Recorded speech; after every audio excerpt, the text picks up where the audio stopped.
நம்ம எதிர்பார்த்திருந்த அந்த இங்கிலீஷ் டூர் வந்துருச்சுங்க. பீக்கி பிளைண்டர்ஸ் ஆகிய மாறிய சுமங்கிலினோட டீமை எதிர்கொள்ளுது நம்மளோட England team. England team toss win பண்ணி நாங்கள் பவுலிங்கே போட்டுருக்கோங்க. ஏன்னா எங்களுக்கு நாங்கள் பேஸ்பால் ஆடுனால பவுலிங்கே போட்டு சொன்னாங்க.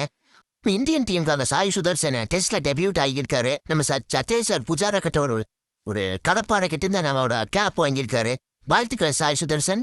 நன்றாக நம்ம தமிழ்நாட்டு மேல பேர் சேர்க்கணும்.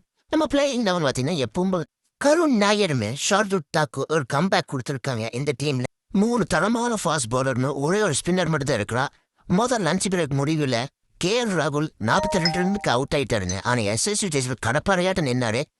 ராகுல் காலுக்கு பூத்த பால தெரியத்தனமா அடிச்சு அந்த ஜோ ரூட் மண்டாயின்னு கொடுத்தாங்க. சாய் சுதர்சன் பாவங்க, இந்த மனுஷனுக்கு சின்ன பையன் சொல்றோம், அவனை ஆக்கிவிட ஸ்கெட்சை போட்டு அவுட் ஆக்கி விட்டாரு. முதல்ல லஞ்ச் பிரேக் முடியுது 92க்கு 2ங்க. மறக்காம சப்ஸ்கிரைப் பண்ணிருங்க, லைக் பண்ணுங்க, ஷேர் பண்ணுங்க.